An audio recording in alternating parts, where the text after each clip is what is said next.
that now that's sinking your brand. But like I did mention, if this is about business here, this is about you and your customers. But talking about personally, everyone, you should see everyone as your customer.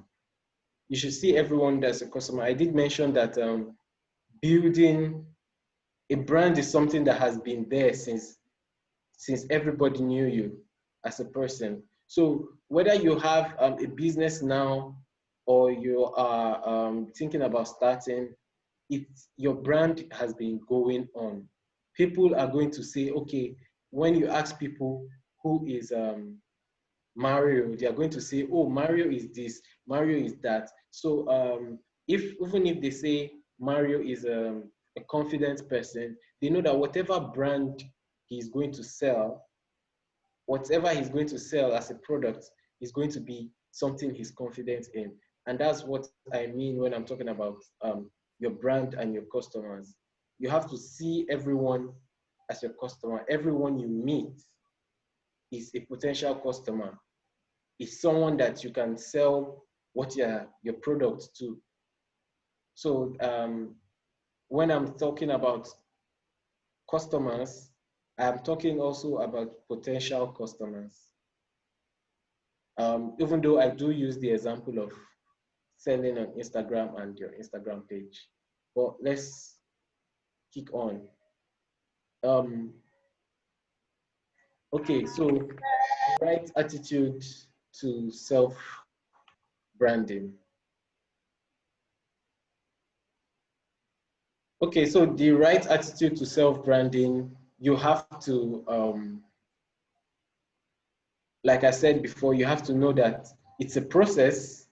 It's not something that you start today and get 100,000 followers tomorrow. By tomorrow, you might just be at 5 because you're still putting yourself out there. So what you want to do, what you want to start working on, if you are at the starting point now, if you are at 0 followers, you don't have an Instagram account, you don't have anywhere, you want to start building up habits that will help you grow your brand. So those habits will turn to who you are eventually. And if you don't have anything, you can just start up an Instagram account, basically showing up quotes that inspire you. I have a friend that all he used to do was quotes, and as he was posting quotes, he really got the hang of the quote thing, that he knew a quote for everything you were going to say. Every time we were talking about something, he would bring up quotes. So we just knew him as the quotes guy. We just knew him as the quotes guy. He was just every day bringing up quotes. If we're talking about football, he'll bring up a quote. If we're talking about church, he has a quote for that. And today he's a social media strategist. He's developing content for brands as well. So you just have to focus inside, look at the things you like, focus on what's good about you, and bring it out into your social media. You want to, of course, focus on your skills, focus on your latent skills, focus on anywhere you can analyze yourself. You look inside, and everybody has something people tell them they're good at. People say, oh, you look nice, every day you dress nice. Start an Instagram page, post pictures of where you get your fashion ideas from. You will build a market, and one day that market will demand that you sell something to them.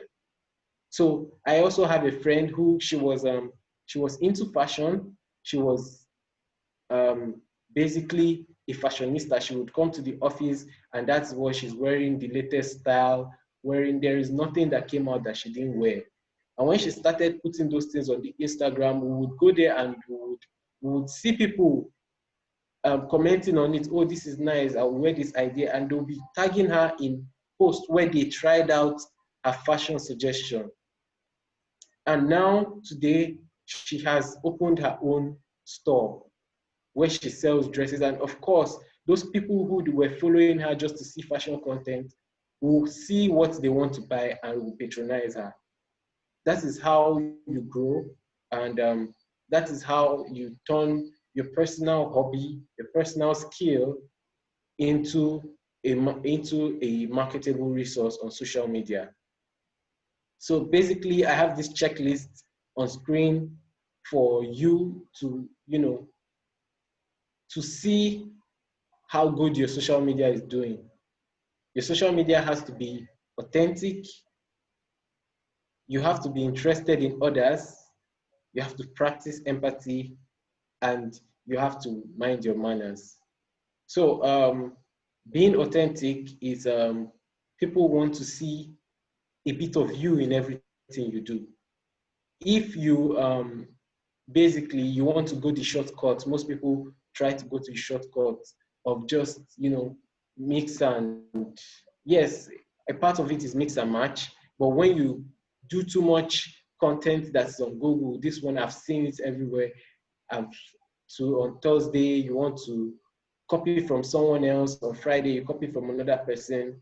It's not authentic, it's not you, and people won't be able to put a pin on why they didn't choose you, but they will pick someone else who they feel closer to. They'll pick someone who they can feel a little bit of themselves in their brand. So basically from this moment, you want to do, that's why it's good to do something you're passionate about, because things you are passionate about, you tend to pour yourself into them. If you are a passionate seamstress, people are going to say, oh, I like the way this girl sews in particular. She sews with this particular detail that shows that she pays attention. People make comments like that. If you talk, people say, okay, there is something about this girl when she talks, it's like she has finally become herself. So people are going to notice that part of yourself that you put into your brand. And secondly, being interested in others. Um, basically, this part is about giving back, it's about sharing, it's about building a community. It's about gathering people, not just being, oh, you're the only one. You want everybody to like your post, but you don't like anybody's post. On the way to self-branding, to building yourself, you're going to meet others. You're going to meet others where you are. You're going to meet others below you. You don't want to shun them. You don't want, because they're going to come to you for advice. Oh, I see two of us before, we didn't have anything. We didn't have, but you have started. How did you start? Well, you don't want to shun them away. You want to show them how you have come, so that you can have a partner in a journey, and that partnership might go a long way. So that is also the same as practicing empathy. You want to help people, so that in turn, when it's time to be helped, you would like have a plethora of people wanting to help you. Then minding your manners is don't be part of the people that just chant and chant and chant. You want to give constructive criticism even when you do criticize. It's always great to have an opinion, but when your opinion is full of insults, it doesn't really get the message across. Then next on the slide is reinventing yourself. Reinventing yourself, basically that's the main purpose, the reason why we're here today, to reinvent ourselves. And it's been a rough year for most people, but you don't want to look at it like that. Most people don't, the same way it's been a rough year for some people. Some people are making the best of their gains in this year. People are making their most profit this year. And you want to see yourself as being able to be part of that kind of resilient brand, a brand that can go through the storm. So basically, I have some people who were coming to meet me personally with their problems, and they really see themselves not having anything to show for in this pandemic, post-corona or since the lockdown. But I find personally that at this point, is the point where people are looking for new ways to do things. So we also, if you remember a while ago, I talked about learning new things. You have to be able to say, okay, now that something has happened and I can't be offline, and all my ideas, 90% of my ideas was based on going offline, selling, transporting yourself from here to there, going interstate, going outside the country. You have to find a way to bring that online, to bring whatever you are doing or you are thinking about doing. You have to find a way to bring it online, because that has become the new norm. And you don't want to be the last person to do this. You don't, you don't want to be the last person to do this. Just, okay, get going with the tide. Get going with the tide. You have to basically start today. Reinventing yourself is something you can do all over and all over and all over again. It's something you do when you change your career. It's something you do when you get a new job. It's something you do when you recently you find yourself finding what to do anew. So changing the way you behave, reinventing yourself is basically changing the way you behave, or things that you do, so that people think of you as a different kind of person. And that is a huge part of reinventing yourself, the changing your behavior, because most times we find that opportunities around us that have missed us, when we go back to them, they want to see what makes us different. If you've asked somebody, you've asked, okay, I want you to do a show for me, and the person says, no, I can't do a show for you because you don't have anything. And then you go back again and you say, I want you to do a show for me. You want to be able to come back as a new person. Okay, last time I turned you down because you had nothing. So what do you have now?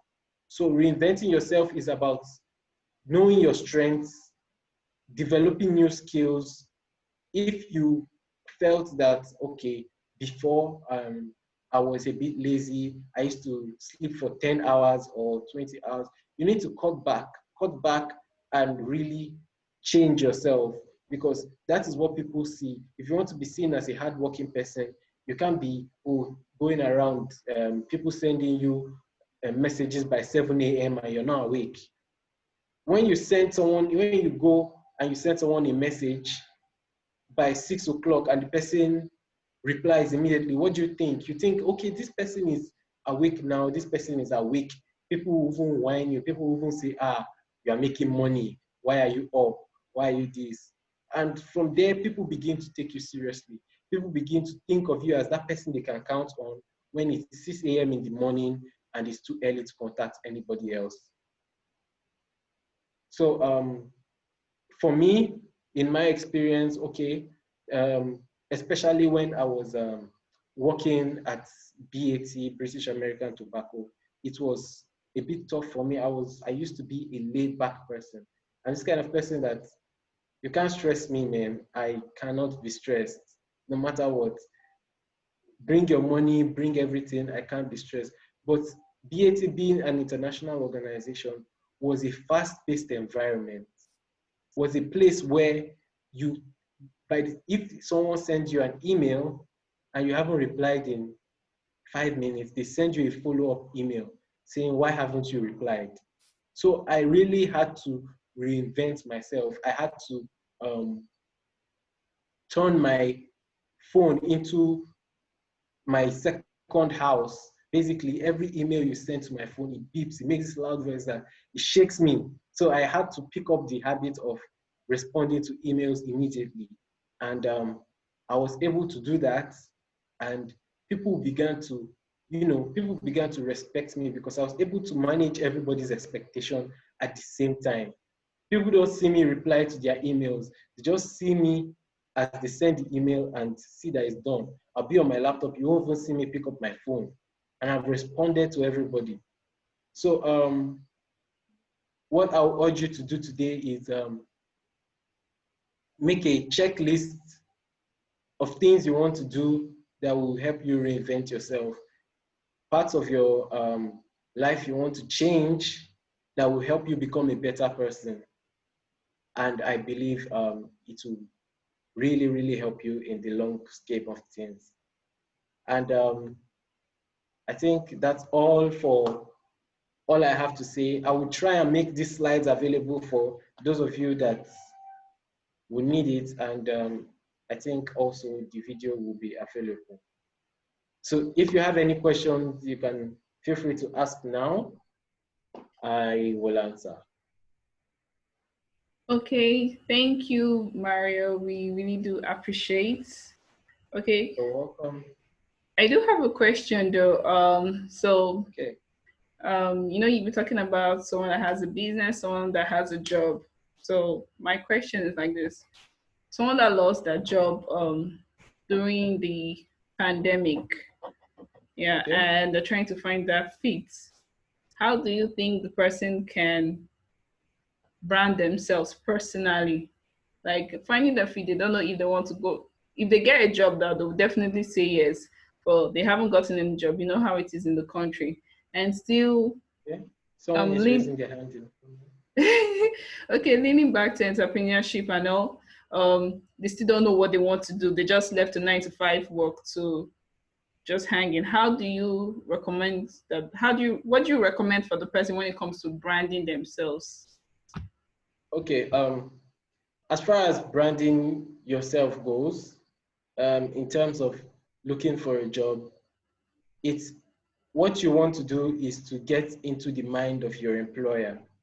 Um, if you're at home and you lost your current engagement in your workplace and you're looking for something new, you have to think, okay, where the place I want to be.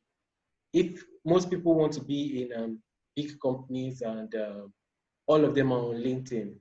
So your employers, you have to think with the mind of your employer. Your employer will say, oh, I'm looking for a new staff. Where do I go to? They go to LinkedIn. They go to LinkedIn and they search your role and they pick up the best candidates. So as a for someone reinventing themselves, the first thing you want to do is to make yourself accessible to your employer, to your potential employer. You want to go to LinkedIn, boost your profile, make sure your star rating is you're an all-star. You have to be interactive, interact with other people on LinkedIn, and just build your general awareness, create activity on LinkedIn, and by the time you are popular on LinkedIn, you will be you will be more frequent in people's searches. Even if you don't really fit in and you're active, LinkedIn is going to put you up there as part of the people that are ready for employment. And that's how far branding can take you. LinkedIn is going to suggest jobs. You're going to have to apply.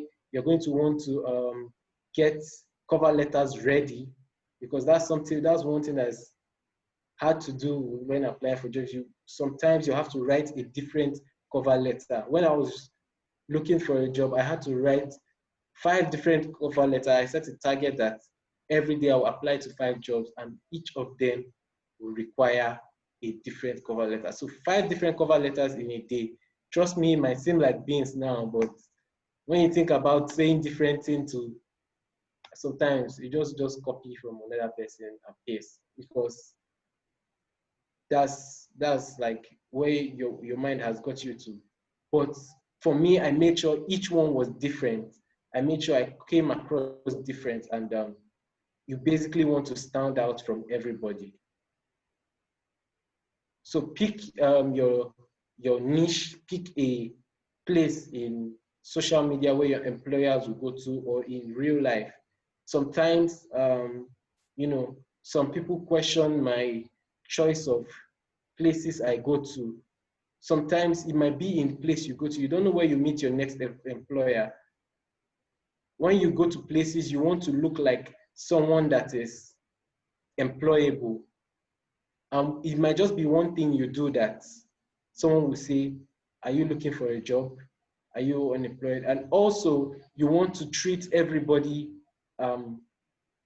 as you would treat your employer, because mostly I, for one, I'm not so big online, so I get most of my referrals offline.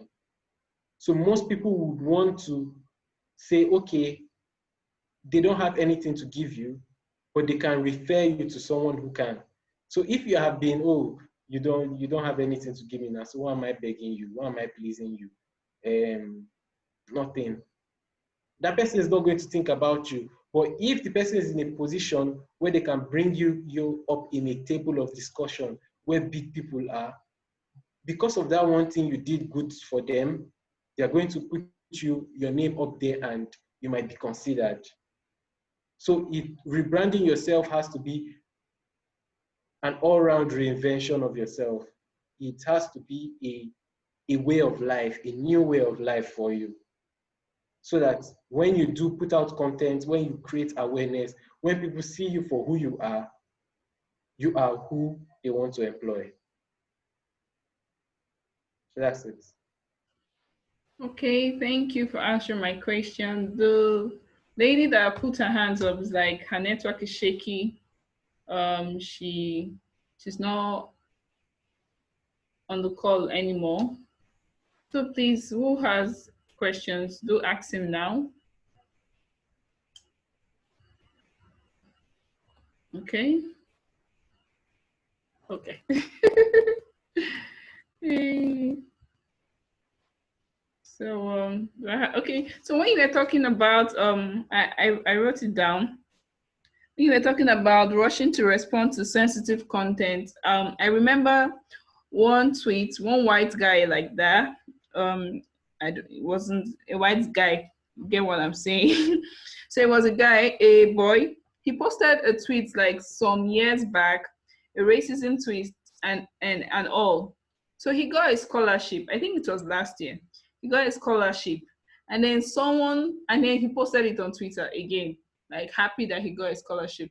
And then someone referred back to the racism tweet and was like, the school he's going to doesn't deserve someone like him. The thing trended. The school that gave him the scholarship withdrew back the scholarship. Yeah. So as in what's online, as in especially Twitter is a bad house. Like you may say something years ago, you've forgotten, someone is there, someone that doesn't even know you, just because the person wants to spite you, goes back years back to search for that one thing that you did, and then boom, Yeah. everything is gone. Some companies are even careful. They will check before they give you an opportunity. They will check all your social media handles. Yes, I found that on Google. There's this Google there's this link on Google. A company can type the link and put your name to see things about you on the social platform. So like if you have any condescending stuff, like when you did something, maybe an ex-employer that blacklisted your name or something, they can easily find it. Like you can see, in short, that place is for bad things. Like if you had bad things on your name, it comes up on that place. Like even if you've done good, it doesn't come. So I'm like, wow. So yes, I really understand that, not rushing to respond to sensitive content. Okay, I think we have someone raising their hand. Okay, Amaka Roseanne. Okay, do Okay, thank you, Mario, for very wonderful session. You're My welcome. question is this: okay, you already have a personal social media account, and you're doing small businesses, and from time to time you post it. I'm still working, but post your small businesses on your personal social media. Now, if you want to go fully into business, how do you differentiate? Okay, like what you said, you don't just post different things on maybe you're selling hair, all of a sudden you want to do this, and you start selling baby products and all that. So my question is now, okay, if you want to go fully into something, you're say, okay, this is the business I want to go into. Am I supposed to create another social media account all over again, or how do I manage my personal social media account where I have, you know, small things I do, maybe like a network marketing and all that. So how do I manage it? Okay, so basically that's a good question. Thank you for sharing. So basically, for accounts, for social media accounts, I'm assuming this account you're talking about is Instagram, yes? Yes, Instagram and Facebook. Instagram and Facebook. So Yeah. with Instagram and Facebook, there are two things you have to keep in mind. You have to keep in mind whether you are building a personal account or you're building a business account. A personal account is a place where people come to see you, people get a feel of who you are, and it might have a little of your brand inside, but it never really sells. It doesn't commercialize. It doesn't put prices. It just, everywhere it is, everything you post is about you or something else. So that's a personal account. Why I brought this to your attention is that in a personal account, you can put all your endeavors, everything you're doing inside. If you're a singer, a musician, you put that, but you also drum in church. You put that, but you have 3 kids. You put that. You just fine tune the content to control what people see. A lot of um, a lot of the social media thing is about the caption.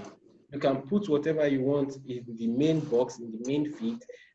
Your caption can change what people think about it. Even Okay.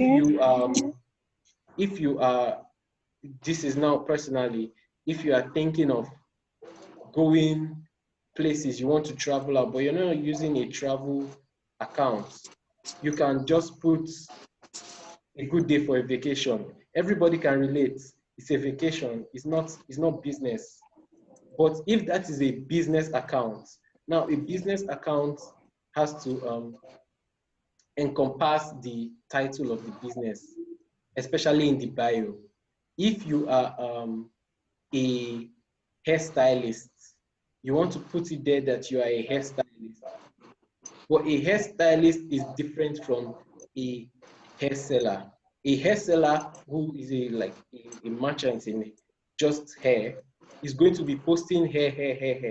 But a hairstylist would have more of the cream, the spray, the brush, the liners, the coiling irons. So if you are selling only hair and before in your bio, you had hair merchants, when you want to transform to cover these new things you have gotten, these new items you have gotten to sell, you change your bio to hairstylist, and it will then be okay for you to slowly transform into selling the main products. Now, if they are off products. Maybe one is you are selling hair, then in another place you are selling food.